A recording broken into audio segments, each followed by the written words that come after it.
नमस्कार।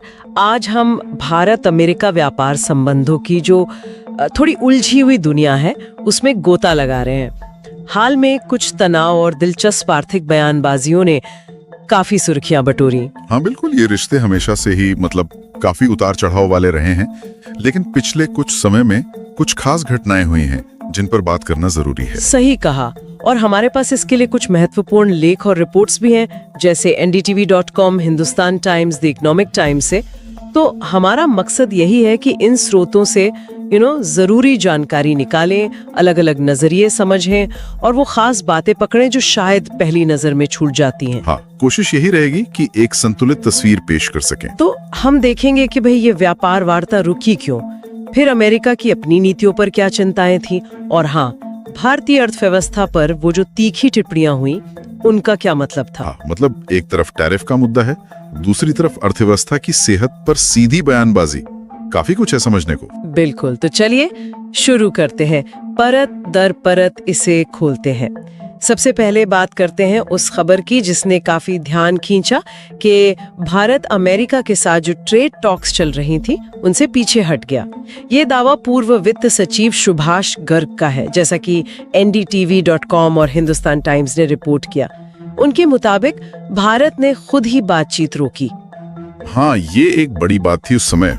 आमतौर पे उम्मीद की जाती है कि बातचीत चलती रहे, कोई रास्ता निकले, लेकिन यहाँ कहा गया कि भारत ने ही कदम पीछे खींच लिए। और वजह बताई गई टैरिफ को लेकर जो लगातार विवाद चल रहे थे। और दिलचस्प बात ये भी है कि गर्ग साहब ने इस बात से इनकार किया कि भारत कोई अनुचित फायदा उठाने की फिराक में था। हाँ, उन्होंने ये साफ किया कि ये भारत का अपना फैसला था, अपने हितों को देखते हुए, किसी दबाव में आकर नहीं। ये अपने आप में एक मजबूत स्टैंड लेने जैसा था। तो ये सिर्फ एक व्यापारिक असहमति नहीं थी, इसके पीछे कुछ और भी था। देखिए, लगता तो ये है, ये सिर्फ कि भाई टैरिफ पर बात नहीं बनी इसलिए हट गए, शायद उससे ज्यादा गहरा मामला था। ये उस समय भारत के बढ़ते आत्मविश्वास को भी दिखाता है, अपनी आर्थिक शर्तों को लेकर। आत्मविश्वास किस तरह का? ये जताना कि हम अपनी आर्थिक संप्रभुता को लेकर गंभीर हैं और किसी भी दबाव में नहीं आएंगे, खासकर तब जब वैश्विक माहौल थोड़ा संरक्षणवाद की तरफ बढ़ रहा था। तो भारत का ये कदम शायद ये भी दिखा रहा था कि वो अपने हितों को सबसे ऊपर रखेगा, भले ही द्विपक्षीय बातचीत रोकनी पड़े। और इसका असर, इस तरह बातचीत रुक जाने का आगे चलकर क्या असर हो सकता है दोनों देशों के रिश्तों पर? यही वो बड़ा सवाल है जिस पर सोचना जरूरी है। क्या यह बस एक टेम्पररी फेज था, एक रुकावट जिसे बाद में सुलझा लिया गया या जा सकता है, या फिर ये दोनों देशों की व्यापार नीति और उनकी प्राथमिकताओं में जो गहरे मतभेद हैं उनका संकेत था? गहरे मतभेद। अगर ये गहरे मतभेद हैं तो फिर भविष्य में किसी बड़े व्यापक व्यापार समझौते तक पहुंचना ज्यादा मुश्किल हो जाता है, और इसका असर सिर्फ व्यापार के आंकड़ों पे नहीं पड़ता, निवेश पर, तकनीकी सहयोग पर, यहाँ तक कि जो भू राजनीतिक समीकरण हैं उन पर भी पड़ सकता है। एक भरोसे का जो माहौल होता है वो कहीं ना कहीं थोड़ा हिल जाता है। समझ गई। ये वाकई सोचने वाली बात है कि एक व्यापारिक गतिरोध कितने अलग अलग आयामों को छू सकता है। अच्छा, अब जरा सिक्के का दूसरा पहलू देखते हैं, अमेरिकी पक्ष। हमारे पास द इकोनॉमिक टाइम्स का जिक्र है जिसमें पूर्व अमेरिकी राष्ट्रीय सुरक्षा सलाहकार जेक सुलिवन की एक टिप्पणी है। हाँ, जेक सुलिवन। उन्होंने ट्रंप प्रशासन के दौरान जो टैरिफ लगाए गए थे उनकी आलोचना की।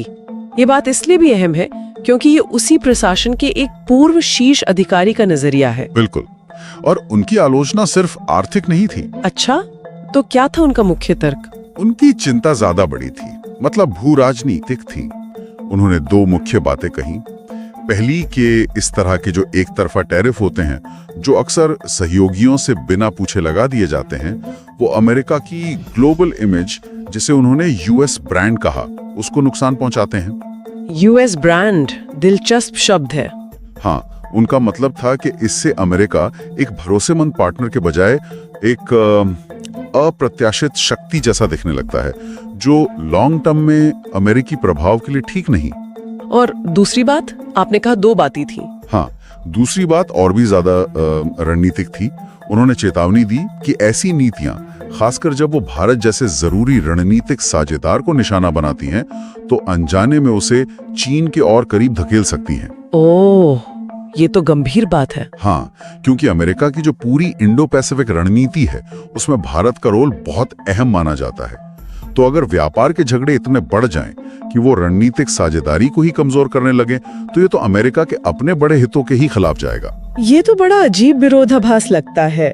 एक तरफ प्रशासन टैरिफ लगा रहा है, शायद घरेलू कारणों से, हाँ, जैसे व्यापार घाटा कम करना या घरेलू उद्योगों को बचाना, और दूसरी तरफ उसी प्रशासन के एक पूर्व शीर्ष अधिकारी चेतावनी दे रहे हैं कि इसके भू राजनीतिक नतीजे उल्टे पड़ सकते हैं। बिल्कुल सही। और यही हमें दिखता है कि व्यापार नीति कितनी बहुस्तरीय चीज है। सुलिवन की ये टिप्पणी बताती है कि आर्थिक फैसले कभी सिर्फ आर्थिक नहीं होते, उनका सीधा असर विदेश नीति पर, राष्ट्रीय सुरक्षा पर, दुनिया में शक्ति संतुलन पर पड़ता है। और अगर हम इसे सुभाष गर्ग वाली बात से जोड़ें, हाँ बिल्कुल, अगर गर्ग साहब का दावा सही है कि भारत टैरिफ विवाद की वजह से हटा, तो ये सुलिवन की चेतावनी को और वजन देता है। ये दिखाता है कि कैसे व्यापारिक तनाव रणनीतिक रिश्तों में दरार डाल सकता है, ठीक वैसा ही जैसा सुलिवन कह रहे थे। एक तरह से ये कारण और प्रभाव का सीधा उदाहरण बन जाता है। वाह, ये कनेक्शन तो वाकई सोचने पर मजबूर करता है।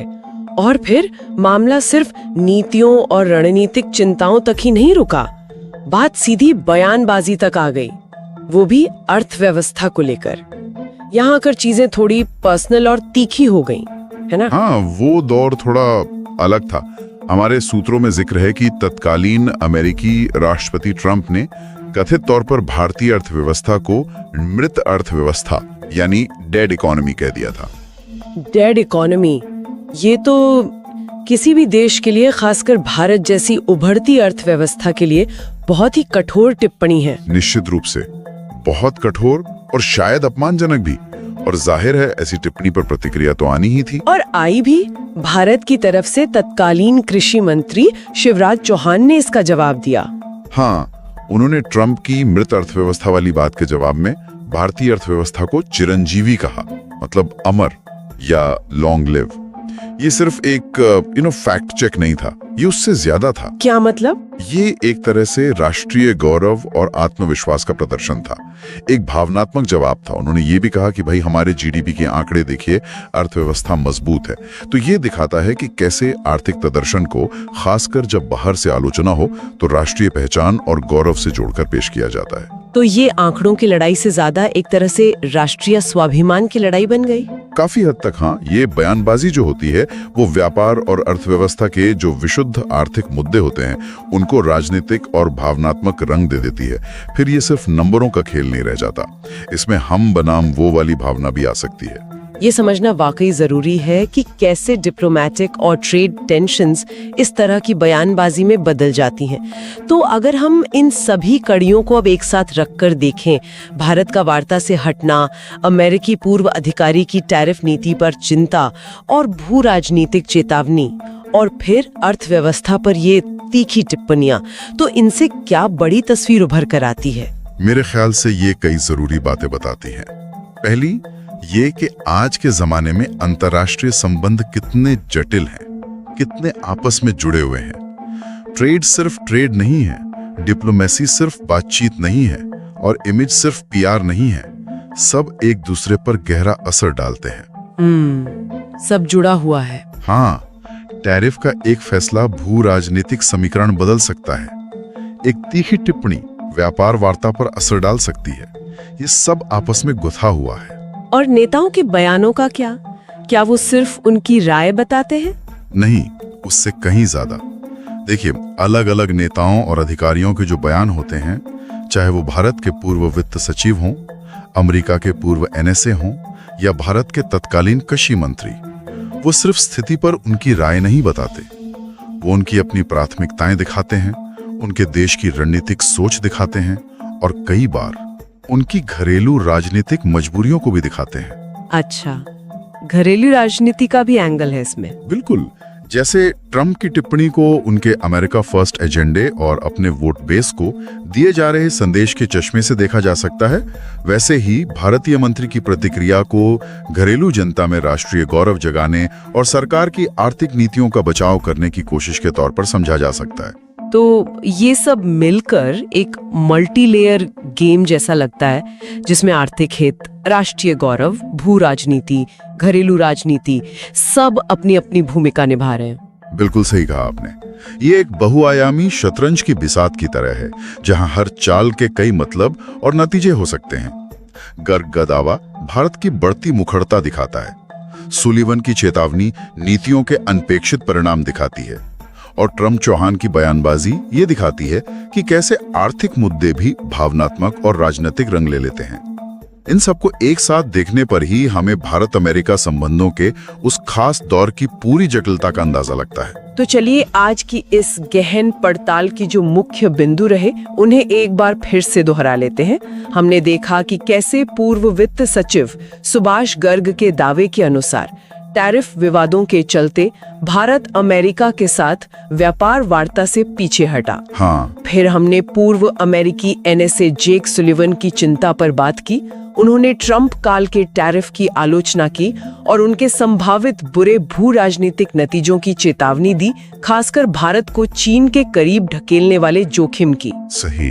और फिर हमने वो तीखी बयानबाजी देखी पूर्व अमेरिकी राष्ट्रपति ट्रंप की भारतीय अर्थव्यवस्था को मृत कहने वाली कथित टिप्पणी, और उसके जवाब में भारत के तत्कालीन कृषि मंत्री शिवराज चौहान का अर्थव्यवस्था को चिरंजीवी बताना और इसके लिए मजबूत GDP आंकड़ों का हवाला देना। हाँ, और इस पूरी चर्चा में हमने ये भी समझा कि कैसे अलग अलग स्रोत हमें एक ही मुद्दे के कितने अलग अलग पहलू दिखाते हैं। गर्ग का दावा हमें भारतीय पक्ष का एक नजरिया देता है, सुलिवन की चेतावनी हमें नीतियों के व्यापक रणनीतिक संदर्भ में सोचने को कहती है, और चौहान की प्रतिक्रिया दिखाती है कि आर्थिक मुद्दों पर कैसे राजनीतिक और भावनात्मक जवाब आते हैं। ये सब मिलकर हमें दिखाते हैं कि जो सतह पर दिखता है, कहानी अक्सर उससे कहीं ज्यादा गहरी होती है। बिल्कुल, और ये सब हमें एक बड़े और शायद ज्यादा अहम सवाल पर लाकर छोड़ता है, जिस पर आगे भी सोचा जा सकता है कि भाई भविष्य में भारत और अमेरिका के बीच जो व्यापार संबंध होंगे, उनकी दिशा क्या होगी, कौन से कारक उन्हें ज्यादा प्रभावित करेंगे। हाँ, ये महत्वपूर्ण सवाल है।